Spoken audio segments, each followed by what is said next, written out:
right, so we have I think, a cool class. I need two volunteers, and I need two people who are in finance and who identify actually as just fiscally conservative. You don't have to be in finance, but finance is just like icing on the cake. So people who are fiscally conservative, which is probably all of you, really, pretty much, I would say. Except for the socialists. Yeah. Dude, one right there. Preferably someone who hasn't been up before. For the next person, man. Who else? Bro, you're on, man. Okay, you two guys.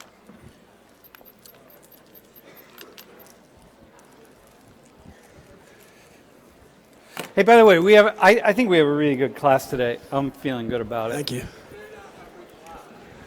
All right, bro. What's your name? Rob. Rob? All right, dude. What's your name, bro? Ryan. Ryan and Rob. All right. That's like the same name, kind of. You know what I mean? Not just because it starts with R's, but it's like Sam and Stan, Ryan, Rob. Okay, so here we go. So one of the ways in which we think about when we want to understand the socioeconomy, right? When we want to understand the sociology of economics, and we want to talk about things in some kind of meaningful way, we often break the world down, systems down into quintiles, like groups of 20%. So the richest 20%, the second richest 20%, the third, the fourth, and then the poorest 20%, okay?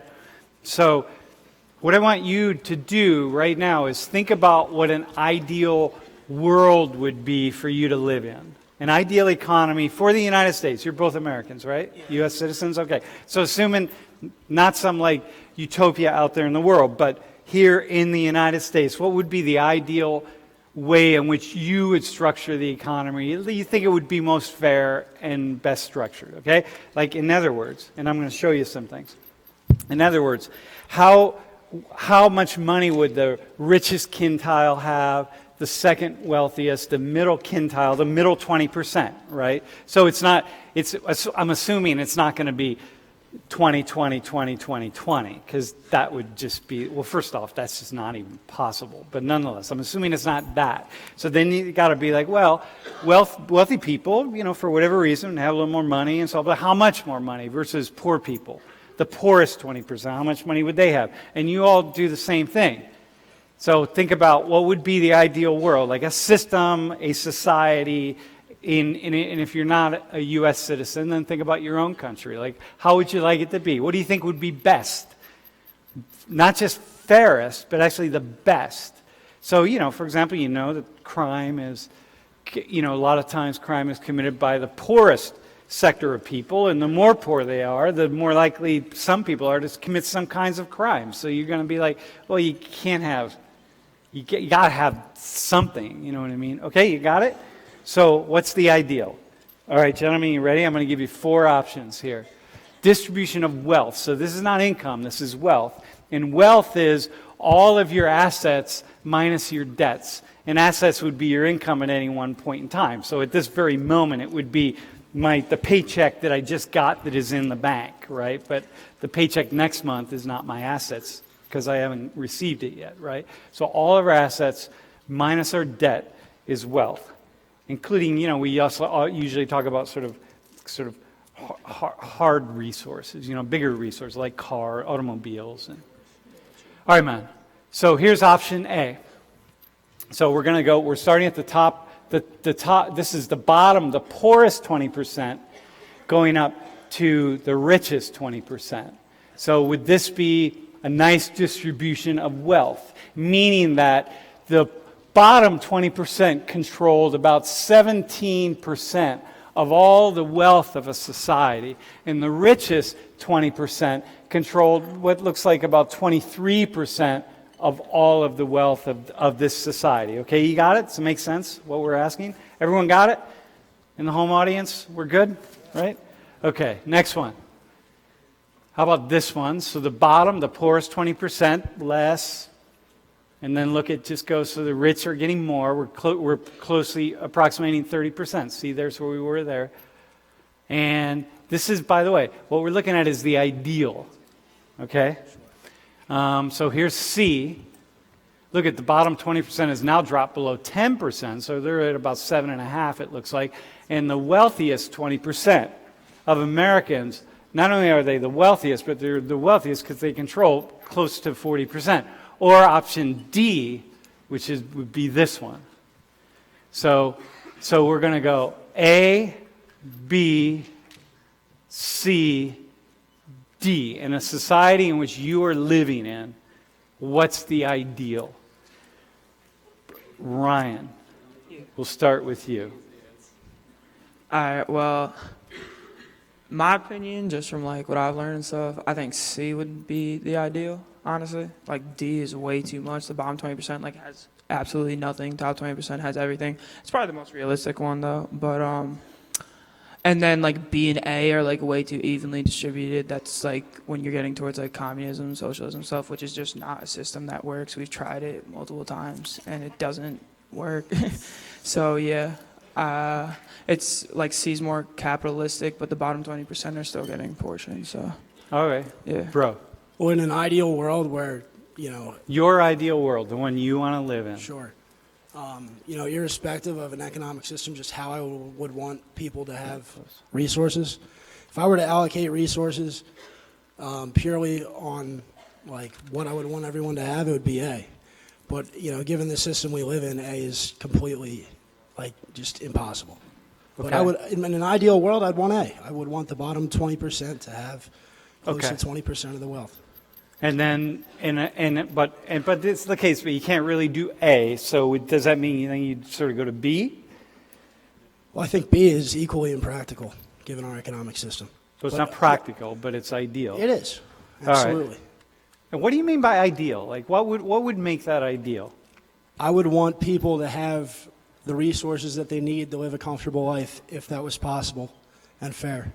So, but rich people would say, but the problem with that is, like people with knowledge of how to invest and how to build and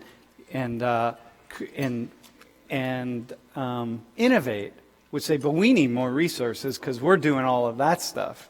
I agree with that. Okay. I think that's where you kind of get to the point where it's like, what is there to strive for? Like, if everyone's just even and stuff, like the top 20% would argue like what you said, and if the bottom 20% is equal to the top 20%, why would you ever want to work to get to the top 20%? Like, I was in like Cuba like 2 summers ago, and I met like petroleum engineers who are making the same amount as like the garbage man. And it's like, why would that person want to strive to work harder and do well at their job when their job like significantly affects the economy and stuff? Okay. I think given a hierarchy of ability, if we were today set the resource playing field at A, we would be back at D very quickly. Okay. So you ready? Here's the deal. Let's go here. Let's go. Okay, what's the actual distribution in the U.S.? It's D. D. Yeah, it's D. If you haven't seen that. So what's interesting is the reason I asked for 2 people who are fiscally conservative is we have people you identify. Hey, that's me. I'm into finance. I'm into this. I'm into that. So therefore, I must want.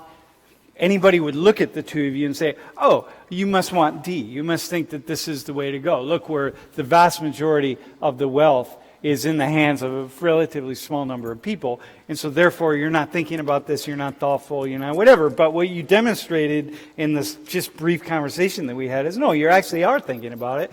And in fact, this would be more ideal if we could make it work, or if not here, or certainly here, but not here. That's like not the world you really want to live in. But it's the world we're living in. Absolutely. And so how does that, like, how do you manage that just in your heads really fast? Well, the people in D either are exceptional individuals with exceptional talents and But this skills, is all or of they us, come from right? them. So like we're all in D, Well, right? it's a Pareto distribution. It's what? A Pareto distribution? Yeah. And like, but we're all in D. So like, how do you like think about the fact that here we're talking about people who are we're going to have a conversation today about people striving to get ahead and move forward, and how do you do that, and how do you really, and like what's fair and what's equal, and does everyone have an equal chance of getting ahead? And I hear that again and again and again by so many people, but evidently we don't really, because if these folks are controlling so many resources, they clearly have more of a chance of getting ahead than people down here. How do you guys just make sense of that? The way I make sense of it is honestly like that last bar, the really tall bar, that's not like someone who was born into some random family that they didn't choose, who picked them up by their bootstraps and like worked hard since birth and stuff. That's not what makes that bar. It's that person that's had family in that bar and their ancestors were in that bar and they use different systems and connections to stay in that bar. Yeah. Like, yes, you can go from bottom 20% to top 20%. You'll hear that like 1 in a million story, but like the majority are those people have been in that top 20% for a very long time. Okay, but what do you say to people who are down here who are saying, hey man, but it's so stacked against us down here? Like, you're 2 white guys, right? 3 counting me.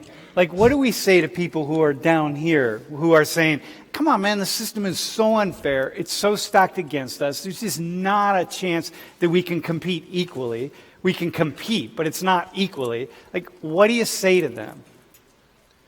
Put your kids in a better spot than you were in, and if every generation does that, eventually you'll be in the top 20%. But we're going to be right here. Okay, that's what you would say. What would you say? I would say that even though the system's unfair, never stop working. Like, there's no disadvantage you have to like working your ass off to like try to move up in the social ladder and stuff. Okay, all right, that's a fair, right, so just keep working. That's all you can say. Like, there's nothing else to say. Just keep moving, trying to strive forward, right? Which is a completely fair response. Like, what else are you going to say, right? So you get that, right? So as we move forward today, what else do you say? Just keep working, which is what most people do and what most people say, right? Okay, man. Thanks, man. Appreciate it. Thanks, man. Nice job. All right. Okay, let's go here. Okay, take a look at this. Now we want to understand this, right? How do you break free of this? Because the system that exists is the system that will get reproduced. Unless you have some kind of radical revolution, which is not happening anytime soon. But the system is going to reproduce itself. So the system today is going to be the system that gets reproduced tomorrow and the next day and the next day, right? So here, take a look. The share of wealth, of received wealth that was created between 1983 and 2010. Okay, so all the wealth that was created, 74.2% went to the top 5%, meaning like people in the 95th percentile or above.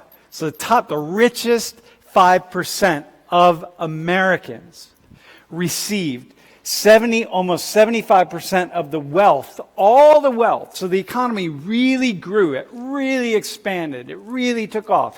Things got better for everybody across the board between these years, especially these folks, 74.2%.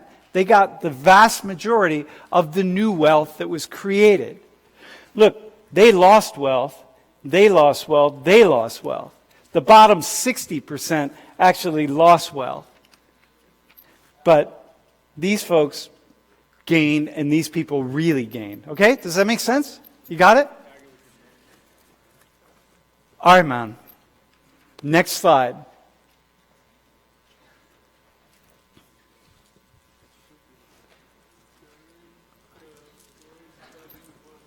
GWB, the wealthiest 1% of Americans receive 65% of the income gains. The 1%. So come back here. It's not even the top 5%. It's the top 1%. So right here. Here it was, the top 1% got 38.3% in all those years of all the new wealth that was created. So the stock market takes off. Everybody moves. The price of land goes up, all the investments, people are doing really well. Okay, in the Bush years, the top 1% got 65% of the income gains. But then in comes the socialist Barack Obama. During the first 5 years of Obama presidency, the neo-socialists, the wealthiest 1% received what percent of the income gains? What percent? The socialist Barack Obama. What do you think? What would you say? C or D. C or D? What do you think? C or D. C or D? Dude. C? Okay. So the answer is D. So this idea, right, that somehow there's this divide, and you got the Republicans represent the rich, and the Democrats represent the poor. And Barack Obama, the socialist, he's taking money from rich people and he's giving it to poor people, and all of the stuff that we talk about that's out there, and the ways in which we argue with each other and so on. So it got worse. It got more, not worse, because if you think this is a good thing, it's not worse, it's better. But more wealth goes into the hands of the extreme wealthy people. So if we come back here and look at this, it's going to get even more. We're headed toward this being even more, even higher. Even higher. Okay? So now, listen, man. Leslie, you get 60 seconds to rant. Here you are. No, you get to rant, dude. You can do it from your seat. Can I ask the kid in the chance guy, can I ask him a question? No, you just rant right on this. Why do you think Americans, first off, Barack Obama, the socialist. If for you all think of he's this- anything close to a socialist, you're a Hey, goddamn hang fool. on. No, hang on. You can't swear. You can't swear, and you got 60 seconds to talk about inequality in the U.S. You ready? Go. Capitalism has become unsustainable because you're running out of resources and people to exploit as we become a more collected global economy. As a result, you'll see the rising amount of inequity and wealth. And the result of that is going to be the rich get richer and the poor get poorer until things become unsustainable. And it's just going to, the whole system is going to collapse probably, I suspect, by the end of this century. And the only way to fix that is a equitable socialist workers' revolution with radical redistribution of wealth. And if the rich people don't like it, oh, I'm on camera. I can't say what would happen to them, but you know. And who's There'll be going to benefit? consequences. Who's going to benefit then? The global working class. So, okay, hang on. You got 10 seconds left. Look at so all these people down here, all these people down here. Yeah. All right. A lot of people don't understand what socialism is, and it's sad. Nobody understands, actually. Look, this system right here, it's still a socialist system, because what is socialism? Socialism, the idea of socialism, you use public monies to prop up private enterprise in some way. That's not true. Well, that's You're not, wrong. No, hang on. No, hang on. This is the sociology of socialism. Okay, right? you can say that, but you're still wrong. No, I got you. No, hang on. I'm talking about the sociology of socialism is the idea that you somehow take public monies and you redistribute it more equitably in front of and to the people. And one of the ways that you're actually, in a way, doing that is by giving money into the private workforce. It's not There is no private enterprise yeah, under I socialism. I got that, right? But if No, we you look don't at- if you're saying that. No, I know, but look. Dude. Okay. Do you want to know what it actually is, or are you just going to keep ranting? Just go ahead, say it. Yeah, go ahead and say it. Okay. Oh, hello, everybody. You probably see the back of my head a lot on these cameras, but I'm Go ahead, here. you got 30 seconds. Tell us. Okay. Socialism is, so you've got your private property, public property, and then personal property. Personal property is stuff like the house you live in, the car you drive, the food you eat. Public property is stuff like public schools and roads and stuff. Private property is what you see with like enterprises and factories under a capitalist system. In a socialist system, there's no more private enterprises and they become public works. The difference between socialism and communism is under communism, there's no personal property either. Everything is held in collective. So that's Okay. the difference between socialism and communism, and now you actually know what socialism is. So listen, one of the things that I would say about socialism that I think really matters for a class like this, and the point I was just sort of going to drive us down the road, is that what we have is using public monies to prop up private enterprise and public enterprise all the time, which is what we see, right? So in a pure capitalist system, there's a distinct line between the private and the public, and we don't have that, which means that we are a neo-socialist system, as we are already anyway. I disagree with that. Yeah, all right. Well, you're allowed to disagree. All right, so listen, man. All right. Yeah, that was good, by the way. All right, so listen, next one.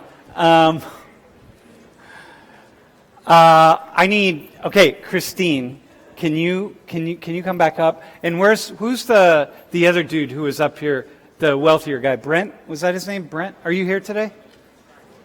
Is he here? He's not here? Is he not? Is he in this class? All right, so you come up. Here, have a seat. I need someone else who probably thinks they're like the poorest. You have to be white. So whoever thinks they're probably the poorest white person in class, coming from the poorest family. Not you, because you don't have any money because you're a college student and you work at McDonald's.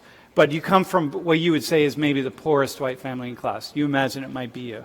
Who is that? I need a white person. It's somebody. So who is it?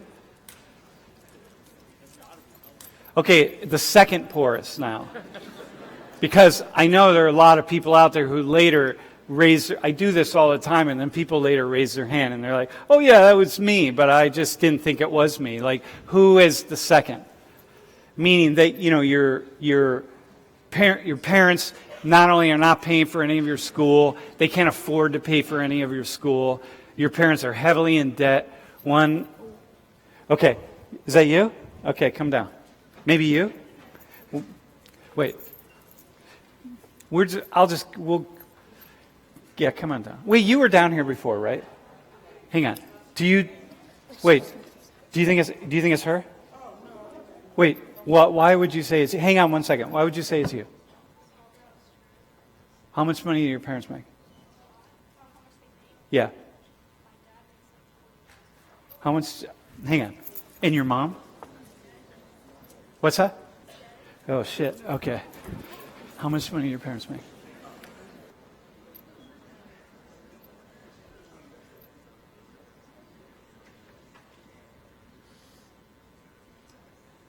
Her. Okay. All right. Hey, okay, we're going to go with you. Okay? So now I need now the wealthiest black or brown person and the wealthiest white person in class. So the other day we did the white person and I'm like, yeah, you have an elevator in your house? And dude. Bro. Is that you? Were you like kind of where Brent was? Okay, dude, you're down. And then I need a white person. Wait. Wealthiest white person in class, ma'am. Or just, you don't have to be white. You could be but you just can't be black. Dude. Yo, no, I need a white person. Wealthiest white person. Yo, you raised your hand the other day, dude. No. There was a white woman up here. Was that you? Who was it? Wealthiest white person. She's right there. Is that you? No, not the elevator thing. Yeah. Yeah. Wait. Wealthy? Okay, come down. Come down. Okay. So here we go.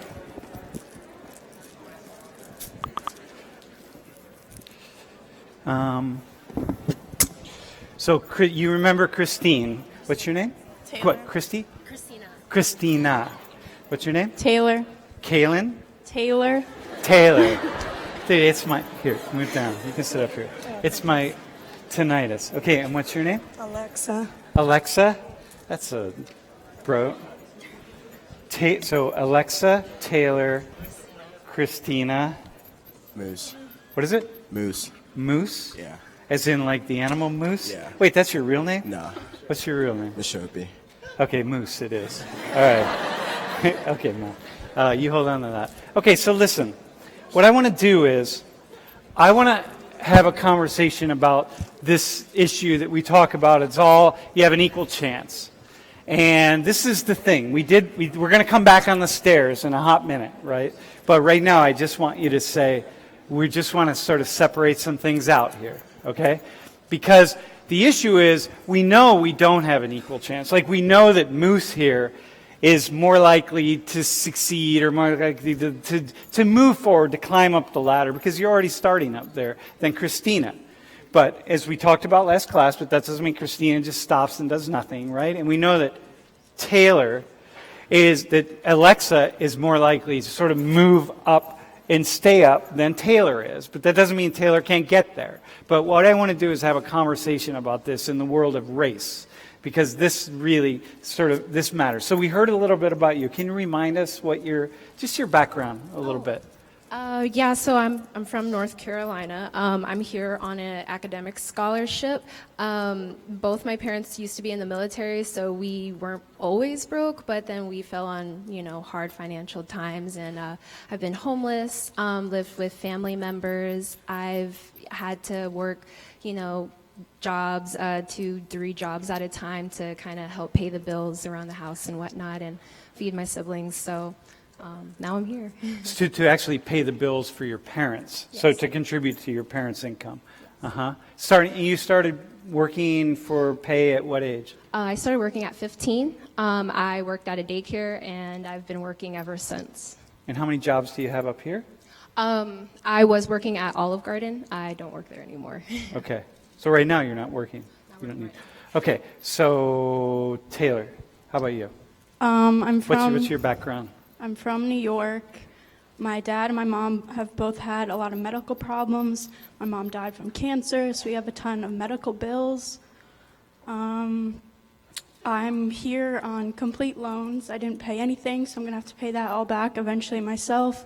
I've worked since 15, multiple jobs at a time throughout high school to help my dad pay the bills. I have 2 jobs here. Yeah. And do you have a credit card? Yep. An actual credit card or a debit card? Credit card. Well, Yeah. both, but Yeah. And your dad, about how much does he make? Is it? I think it's like 45,000 to 50,000. Do you have siblings? One older brother. Okay. And when you go back, you live with your dad. And your where do you live? New York. Like a house? You guys have a house? House, or? yeah. Yeah. Okay. It was my dad's parents' house, so he kind of just inherited it from them. Okay. Thanks, Mom. Alexis, tell us about your world. What's your background? As I grew up in a small town, but my dad is in gas and coal and oil and all that, which doesn't sound good, but it was good back in the day. And then my mom owns a car dealership, and we all have our own cars, and they're new, like Lincolns, Fords, Dodges. And then, Hey, by the way, just so you know, you don't have to in any way be shy about it, because it doesn't matter. It's fine. Like your mom owns a car dealership. There's no judgment at all, right? You didn't ask to be in your place, just like Taylor didn't ask to be in her place. So it's fine. It doesn't matter. So what kind of car dealership? they have the Ford, Lincoln, and Dodge and Chrysler all, but they have like them set up, like one's here, one's in Clarion, and they have like a couple more. So she runs like my family owns like all of them. Okay. So, In your house, what kind of house do you live in? I mean, I don't have one as big as Brent or whatever his name was, but I mean, yeah, it's pretty big. I did beat him in bathrooms, though. We have like 8. Yeah. And then we have 3 spare rooms, and So you have a car, I yeah, assume, I have my right? own car. And do you pay for school at all, or? No, I mean, they expect me to like work, but I mean, they just don't care if I like volunteer or work because I mean, Okay. we're okay. All right, that's fair. Moose, how about you? I'm from Maryland. Got it. So tell us about yourself. I'm from Maryland. Yeah. Yeah. I have a dad and a mom. My mom makes a lot of money. So Your mom makes a lot of money. Where's Yeah. she work? What's she do? She's a CFO. She has a degree in law and accounting. Wait, say that again. She has a degree in law and accounting. She's a CFO. CFO. Got it. And your dad? I don't know what he does, but he drives a Tesla, so he makes money. You don't even know what he does? I'm not that close to my dad. Yeah. So, and you is how big? You have a big house, or you? 6 bedrooms, 4 bathrooms. We Yeah. have several houses, though. So she beats you in bathrooms too, right? Yeah. Yeah. Taylor, how many bathrooms do you have? One. All right. Yeah, but there's only 2 of you, right? 3 of you? Oh yeah. Okay, 3 of you. So that's cool. So do you pay for your school at all, or No. do you have a credit card? No. Yeah. What do you do? Like, do you have a debit card? Like, what do you do for bills? Like, what do you? Yeah, I have a debit card. One of them has a lot of money on it, and then I have my PNC card. So if I need to like transfer funds, I just move it over there. So do you keep track of your debit card at all, or do you? Not really. Yeah. Alexis, do you keep track of your debit card at all, or credit card, or do you just use it? Well, the one I do, and then the other one I don't. The other one you don't. So Yeah. one you do, the other one you don't. Yeah. Christina, do you keep track? Oh, every day. Yeah. I check my bank statement like every day. Yeah. Yeah. Taylor, same thing with you? Okay. So here's the thing, you all, right? So we just kind of get a sense here, okay? Now, by the way, can I say something really fast? One of the things that I'm going to have a conversation, okay? And at the end of this conversation, I'm going to ask 3 people in the class to comment on what they got out of it, okay? What they learned. They're going to summarize it in 60 seconds. Simon's going to be one. And then, besides Leslie being the most far left person in the class, I need the next most far left person in the class, the radical leftist in the class. So who would that be? I need just somebody in the class who's going to volunteer. It might end up being you, pal. But you? Do you want to do it? And then I need someone who considers themselves to be really, really conservative on the other side. Not a Trump person, just really conservative. Who can I rely on for that? There were a couple conservative guys who talked to me after class at different times. Someone raise their hand. Someone take the role. Who's going to take it? Someone who identifies as really fiscally conservative, like really conservative. Not politically. I don't mean like that. Who's it going to be? Who wants to do it? Dude, where are we at? Who's going to do it? Raise your hand. Seriously. Oh my. What's that? No, why can't I see? Who has their hand up? My hands are, okay, all right, it's going to be you. Okay, you ready? No, not now. You don't have to come down now, but at the end of class. Okay, so we're going to have a conversation here, right? So here's the thing, y'all, right? We know we don't have an equal chance at a basic level. So I want you two, you take one microphone, the 2 of you, and you stand over here. So you're going to be standing a while. And then Alexis and Moose, you're going to come up here a little bit. So you all stand here. Now, you could go stand like maybe halfway up. Okay, take that.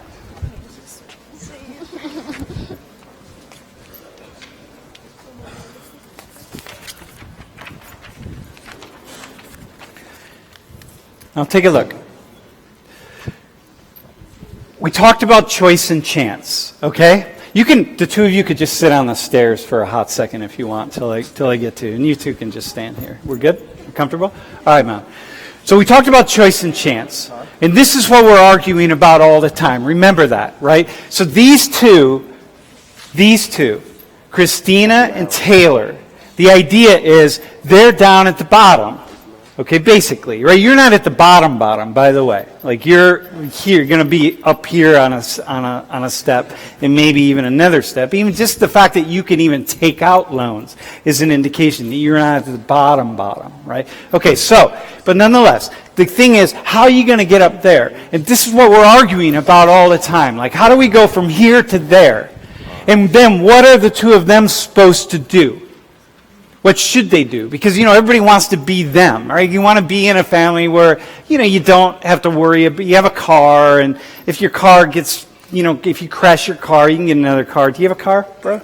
What kind of car do you have? I have a Jeep, and then I have a Toyota Camry 2018 Sport. You have 2 cars?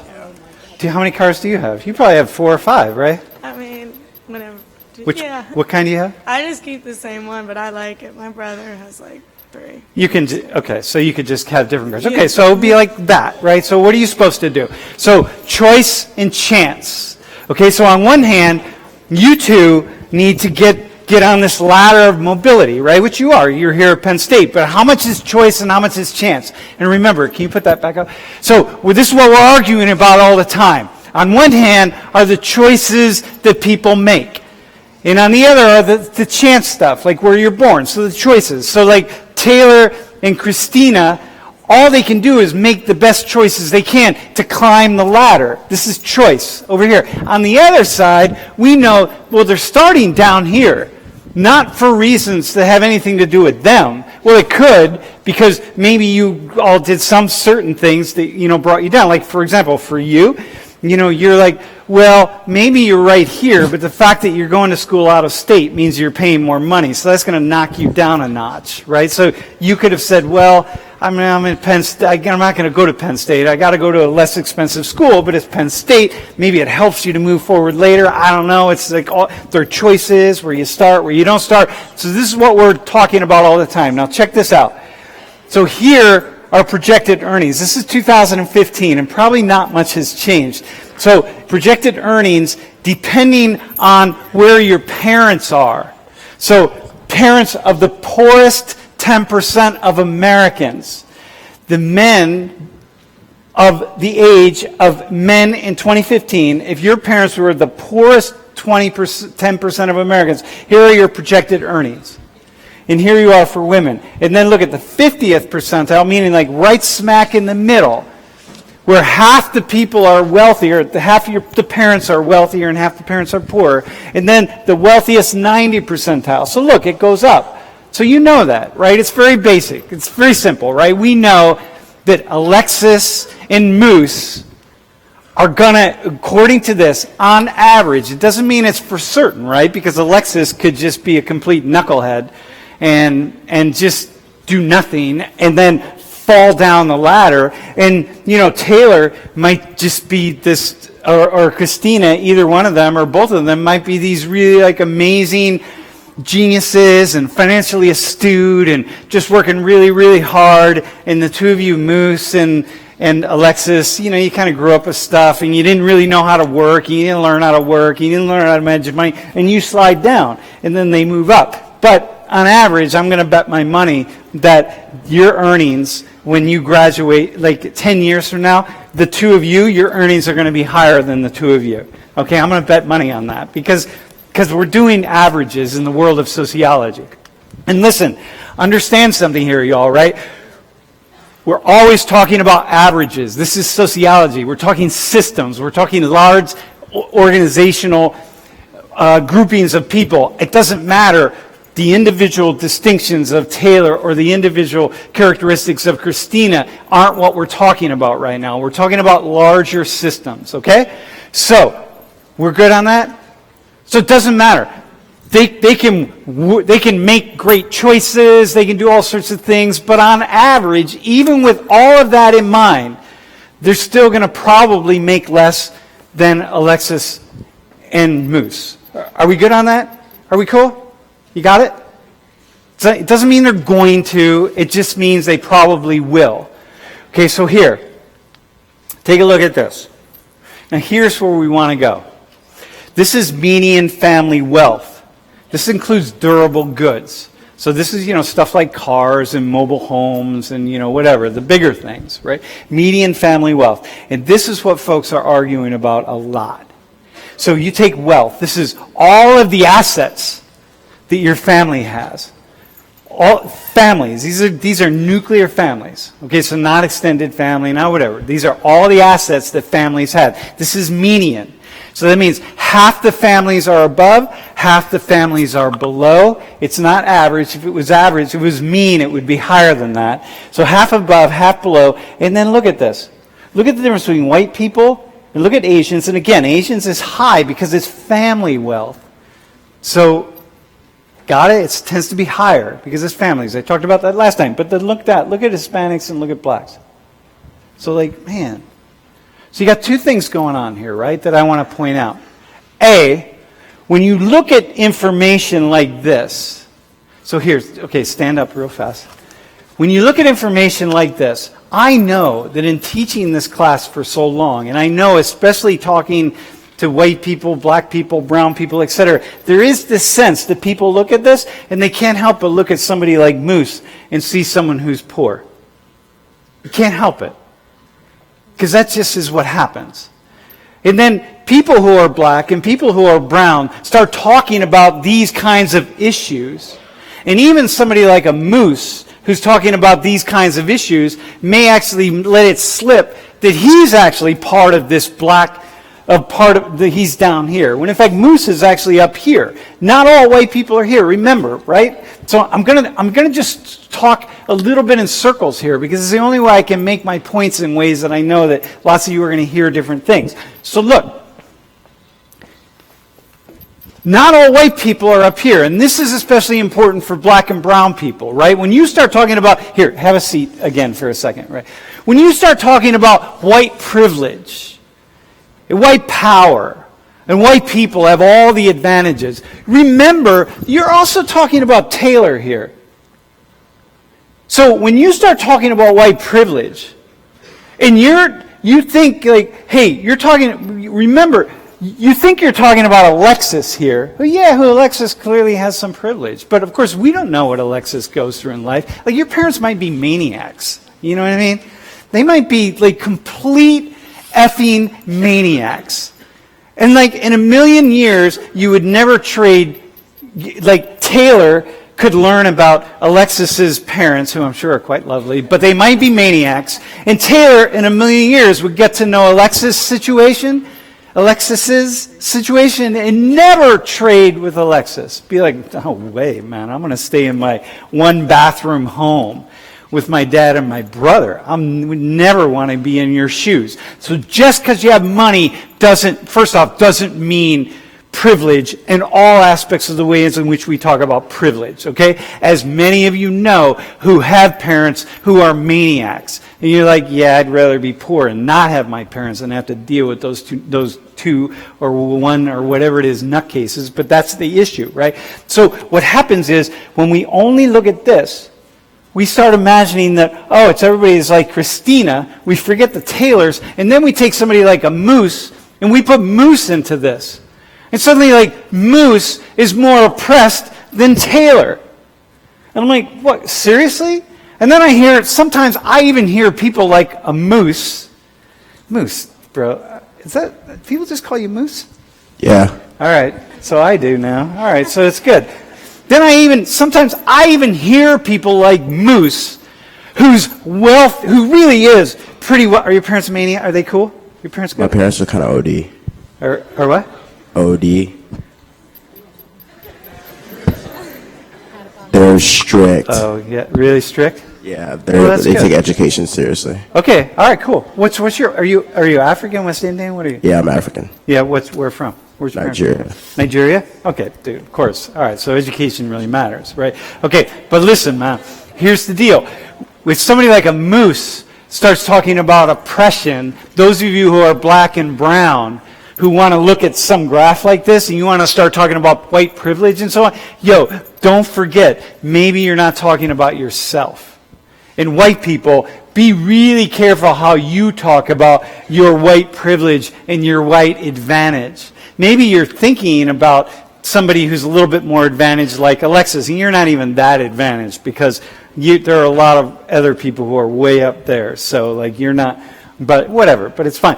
And you start talking about white privilege, and then you forget Taylor down here. And then you're like, well, hang on a minute. How do you account for her? How do we account for her? Well, what's that mean? And if I hear people talk about white privilege once, I've heard a billion times talking about white privilege. And that's like the buzzword. When we start conversations about race now, as we do, even whether it's a class like this or a World in Conversation, whatever, the first thing that white people almost always say is like, well, I know I'm privileged. Do you start like that? Do you talk about your privilege as a white person? Wait, if you heard white people say that, if you heard someone say like, oh, but you're privileged because you're white.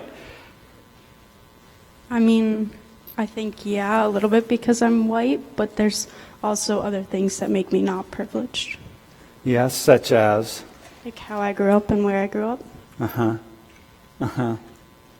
It's really kind of profoundly unnerving, actually, for me to watch the script that is developed more than anything among white people who have sort of taken on this burden of white privilege, which we've talked about it in this class, so obviously there's something to it in different aspects. But man, you've got to look at all the different components of it. Now here's the next thing, like, okay, so what would we do? If we say, okay, the two of you, listen, man, there's nothing that all you can do is work hard. Because we've already heard that, right? From the two gentlemen who were up here. Well, just keep working hard. Okay? So you're going to move up the ladder. And then you two stand up again. So remember, right? Over time. So you're moving up, but they're moving up, right? So it doesn't matter. They move up. So it doesn't matter how far they go. These two are still going to keep going. All they have to do is be average and where they're starting, but they're going to keep going. And you know what? Here's the thing. People who are those of you who are more up here than down there, and many more of you are, because when I first started teaching this class almost 30 years ago, when I did assessments of socioeconomic status of people in the class, there were way more people down here than there are today. There's probably only about 8 of you in this classroom at this point who could stand here on this step with them. But in fact, when I first started teaching this class, some 30 years ago, there would have been, in a class this size, there would have been about 50 people here. But the world is it's bifurcating. There's more wealthier people, and fewer poor, and as the price of education gets higher, fewer people are coming to Penn State, can afford it, and so here we have it, right? So in any case, so they move up, and here's the thing for wealthier people, right? The thing is, you're here, you're looking in this direction, right? So if I'm standing here and I'm with them and the three of us are moving up here, we're working hard. Do you work hard, bro, for your grades? You study a lot? Yeah. And you? You study a lot? Yeah. How much do you study? How many hours a week? Oh, I don't know that. About? What do you think? I mean, do you just slack off and do nothing and pay people to take classes for you, or are you? I'm here. I mean, I do the work like everybody else. Okay. I do my work. Like everybody else? Yeah. Okay, so no one's coming along and giving them things, right? No one's giving them anything, right? So they're working. So you know where they're looking? They're looking this way. And what happens is when you have a little bit more wealth and power, you're not thinking, hey, I'm competing with anybody else. You're working really hard. And so so we walk up this way, and these guys, they do really well, and now they're getting more money. When they get here, what are they going to think? They're going to think, I deserve to be here. Right? I deserve to be here, because you do deserve it. Okay, you started there, but you got here, you deserve it. So if someone comes along and says, hey, you have all this privilege, you have all this, the tendency is to say, no, I don't. What are you talking about? I got to Penn State. Yeah, okay, I didn't pay my tuition, but I worked at it. I worked really hard. So just because you're rich doesn't mean people just don't come. Do people just come along and give you money and stuff, right? Well, your parents give you car keys. Your mom gives you car keys, right? Hey, you want to drive the Jeep today? Like, all right, whatever. Okay, so good for you, right? But no one's giving you stuff. And so down here, so you got that. Those of you, this is one of the problems, that we have this idea that somehow people with more money just don't, like, A, don't deserve it, or B, I don't know, what is the idea that we have? That they don't work for it.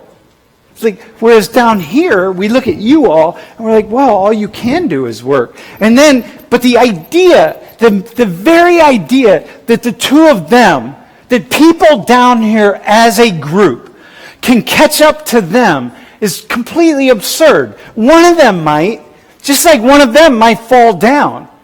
But like the idea that people down here are going to catch up, no, I mean, it just doesn't, look, it's going back to this. Like, on average, this is what we're going to see. Dude, people down here work really hard. Do people, like, in your community, like, I assume you don't live in a wealthy community. Do people just sit around and do nothing all day and collect welfare? What do? They work. Same in your community? Yeah, people are working.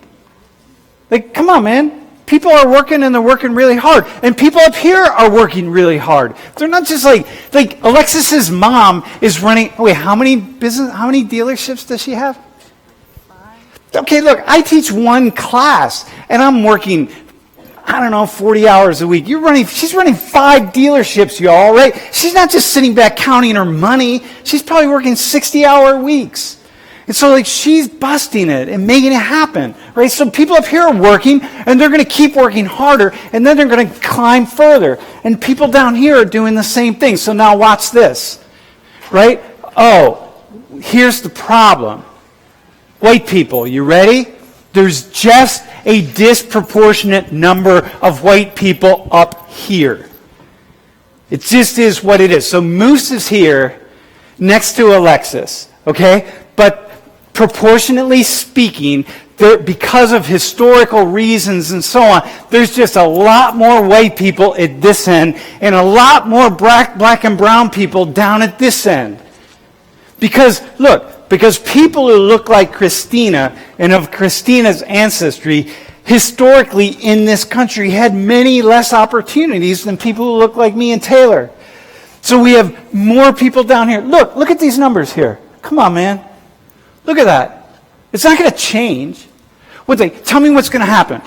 Here, white people like Alexis are who let's say are up here. Well, white people are just going to turn around and just give all our money away. Okay, we don't need it anymore. So, your mom can just start giving cars away to black and brown people to even it out a little bit. That's not going to happen.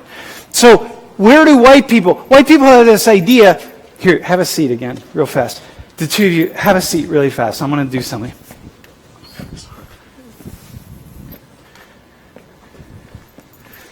White people.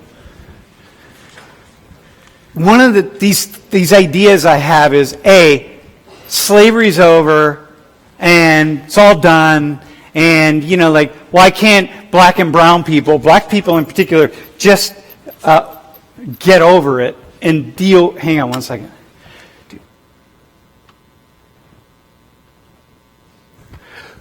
Why don't black and brown people, right?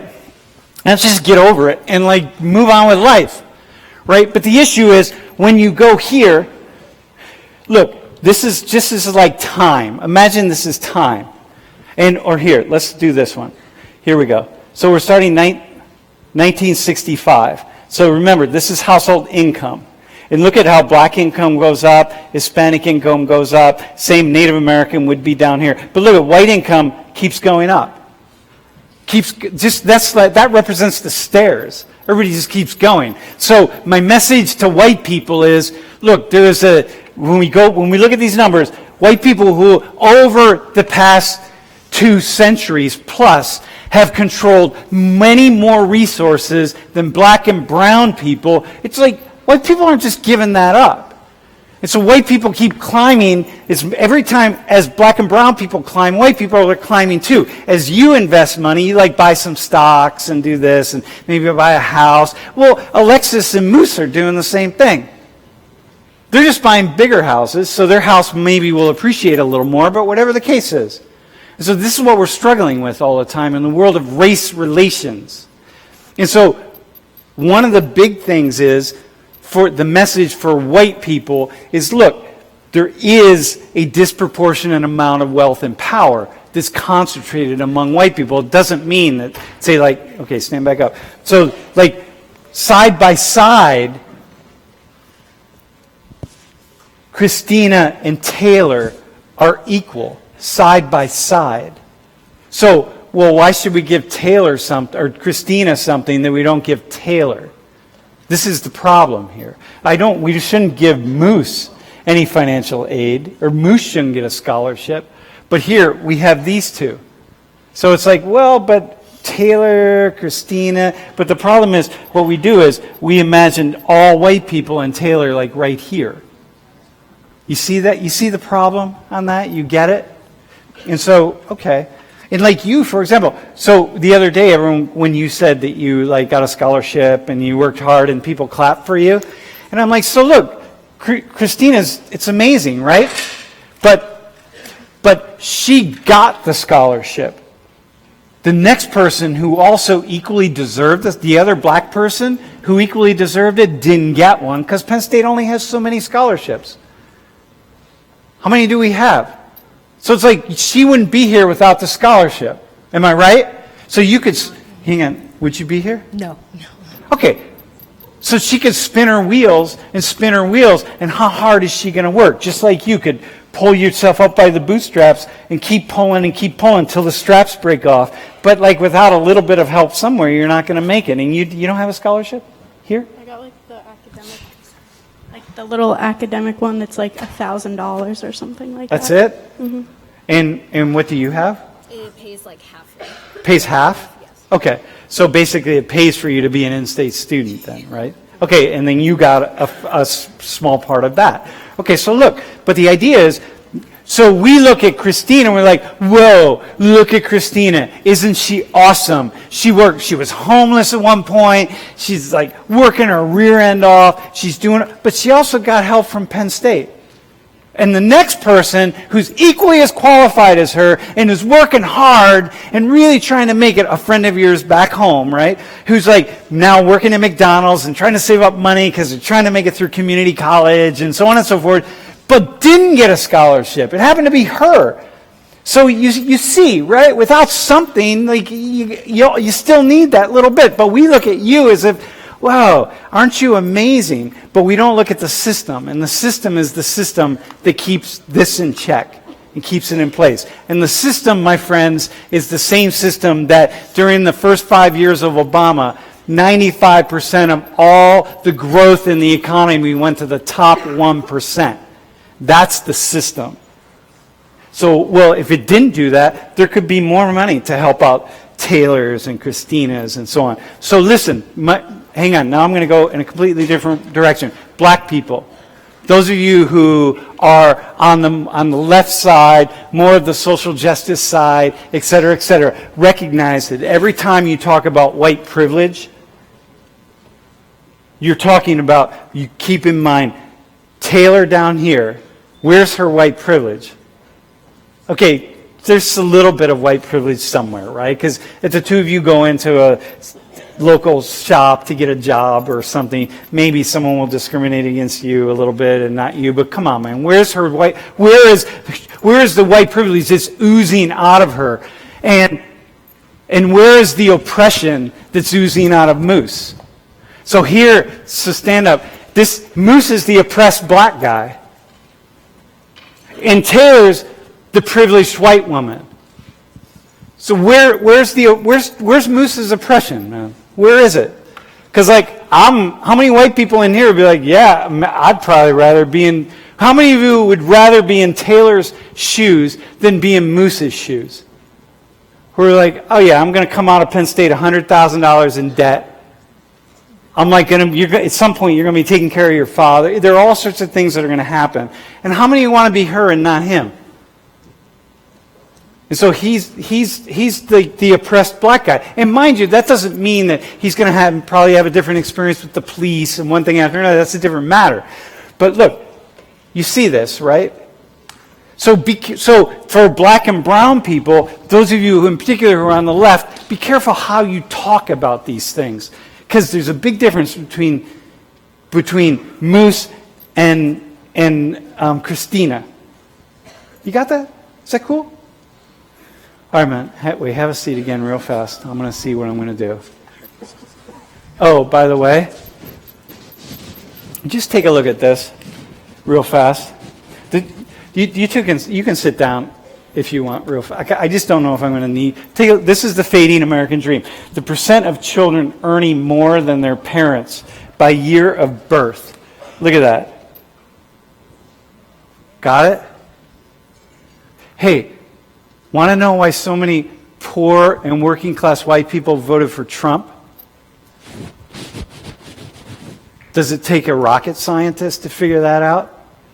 It's like if this is the reality right here, and you got this guy who's coming along and saying, for good or for bad, this is not even a critique of Trump. He's the candidate that came along and started talking about this. Saying no, we have to address this. We have to take care of it. Because Obama talked about it, and Obama made it less likely. So now we can go, okay, we're going to get somebody else. And you would think like, oh, you're poor and you're working class. This really rich guy isn't going to represent your interests. Well, at least he's talking about this. Look at this. Oh, man, it's going to keep going down. It's like, wow, man. So here, now you're Taylor down here, and you're Christina. The chances of them earning more than their parents. Like there's a lot of frustration out here. A lot of frustration. Like, come on. How many of you in this classroom? Take a look at that. Half of you, at this point in the game, less than half of you will earn more than your parents. Because that's just the nature of the world. It's a different world now. It's a global economy. You're not just competing against other Americans. You're competing with people all over the world for precious resources. So it's like, okay. All right, man. Oh, by the way, and then you get to this.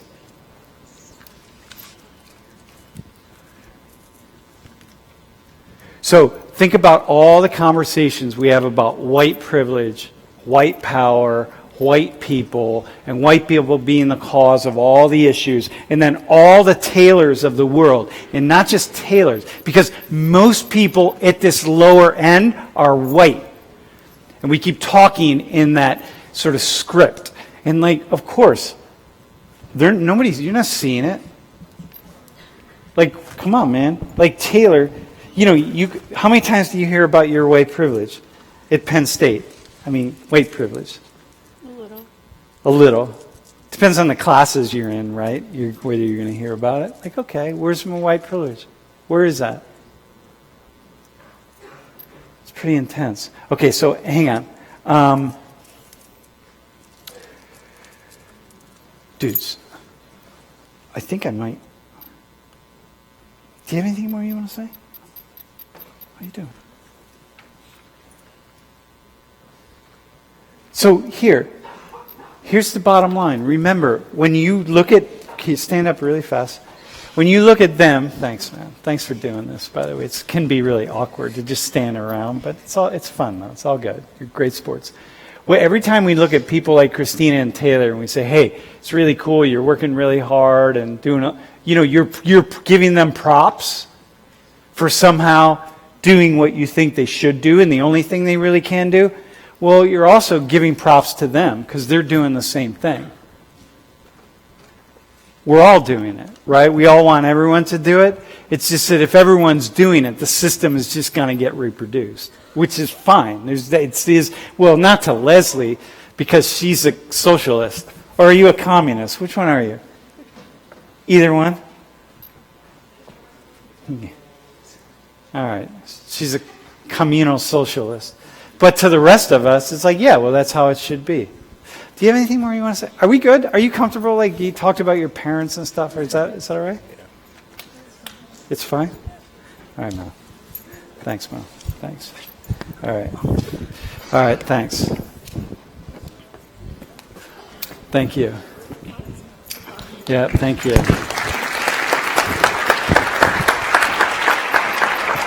Okay, Mom. Simon, you ready? Wait, I need my 3 peeps. Wait. 1, 2. Wait, you're like the anarcho-syndicalist? I don't know what that means. Yeah, it means she is. Okay, here, you ready? Wait, you two go in the, just go back there. I don't want you to hear what she has to say. All right, Mom. What's your name? Corinne. Corinne? Corinne, yeah.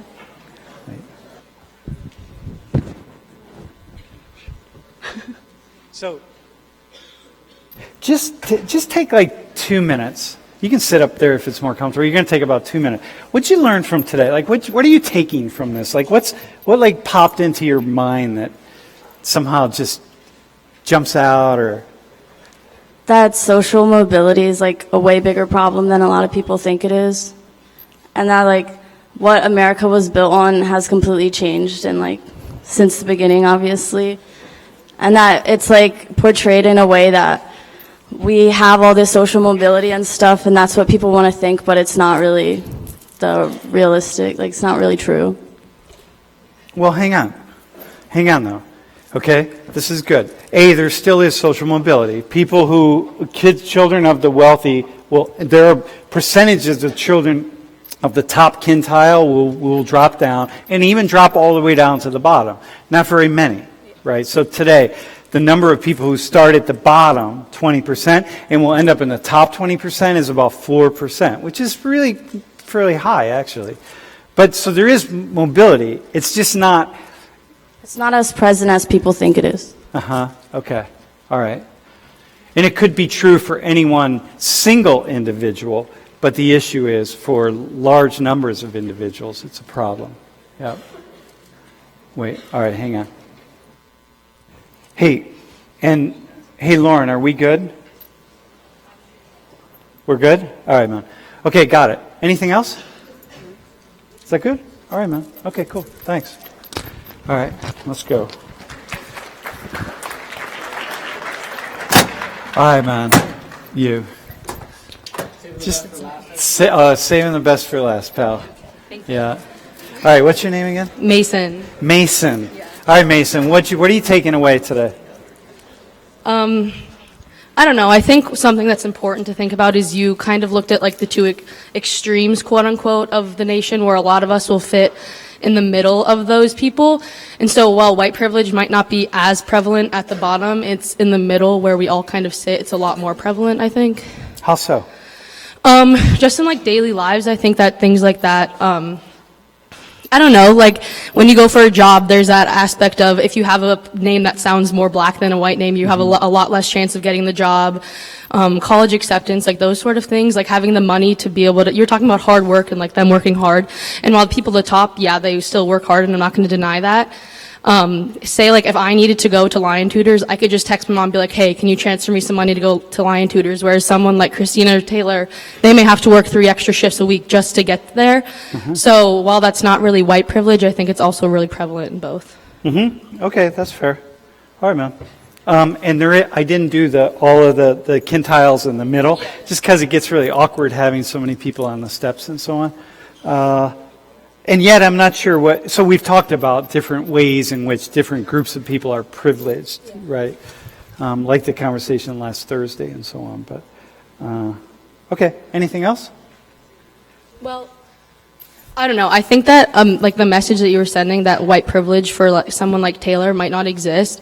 I still think that white privilege isn't saying that your life is going to be easy, but it's saying that you're going to have things happen to you that are going to be a lot easier than it would for a person of color simply because you're white. And I think that's like the biggest takeaway for me is that white privilege isn't saying your life's easy. It's just saying that you're going to have you might have a little bit of an easier time on certain things than a person of color would. Dude, in certain things, right? Yeah. I'm not saying it doesn't exist for Taylor, right? Just like me, for example, and given I grew up more like Taylor, but and only in looking back can I see all the ways in which being white and being a man and so on benefited me in these ways that maybe were in the end turned out to be really, really important. But I don't know how much. If I had been Moose, though, I probably wouldn't be here. I'd be in a different spot. Okay, that's cool. I like that. Cool. Thanks, man. Thank you. Yeah. Thank you. Nice. Yeah. All right, man. All right, Simon, you're on, pal. Thank you. All right.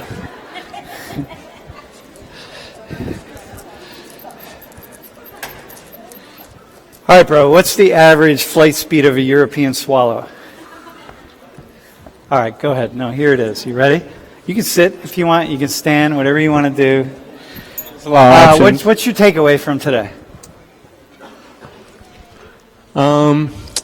I think it really demonstrated like two different things. You know, it's not just a positive too. It could be a critique. Yeah, so, all right, go ahead. The first thing I think it demonstrated is that like statistics don't really mean much to the individual. And just because you have a statistic about a population doesn't mean that if you look at an individual, they're going to follow that statistic. I think that's something that we kind of lose a lot. We kind of think that, oh, this statistic applies to a lot of people, when in the case it really means almost nothing to an individual. The second thing is kind of that just because you're privileged in one aspect doesn't mean you're privileged in others. And that kind of just because one thing is easy doesn't mean everything else is easy, and doesn't mean you have an easy life. So just because you're white doesn't mean things are easy. Just because you're rich doesn't mean things are easy, and gotta kind of not look at it like that. So you kind of. Things can be hard for a lot of different reasons. Okay. All right, here, let me show you one final thing here. Thanks, man. So take a look at this. These are, so let me show you what this means. It's actually really, I think, pretty fascinating. Ideal rates of upward mobility from the bottom. I want you to comment on this, right? So the bottom 20%. Okay, so here's what this means. Hang on, we're going to come back here. So what should, you take the poorest 20% of the population down here. Okay. And just take on average who's working hard and not working hard and being lazy and this, that, and the other thing, right? In an ideal world, where should they end up? How many should stay here? How many should go to the next quintile? How many to the next quintile, the next one, and ultimately to the top 20%? How many? Okay? And what we see, so these people, they had this idea, we're going to ask conservatives and liberals, and we're going to ask conservatives about the ideal. And so what they said was, well, 18% should stay at the bottom. Okay. 23% liberals and 22% of conservatives said, and then 23 and 22% should go here, right? And then 28 and 25 should end up there. And at the top, both liberals and conservatives argued that on average, this was their average numbers, that 14% of the people who start down, who are born down here, in an ideal world of upward mobility, in an ideal world, liberals said, well, 14% of the poor people should end up at the top. And conservatives said, on average, they said 17% of people who start out poor should end up at the top. Meaning that, listen, liberals and conservatives, we talk about these extreme differences, right? Like whether it's the Republicans and Democrats or whatever, we talk about them as though they're really extreme in their ideology, but yet they are arguing the basic thing. They'd like to see a world in which the same number of people are able to rise up. And by the way, that's what actually happens. So if the people at the bottom 20%, 43% will stay there, and 4% will get to the top, and these are the numbers. So there's still a fair amount of upward mobility. Do you have any thoughts on that? Well, I think. Wait, hang on. I think we do. Do we have 1 minute left? Bro. All right, dude. All right, we'll see you all.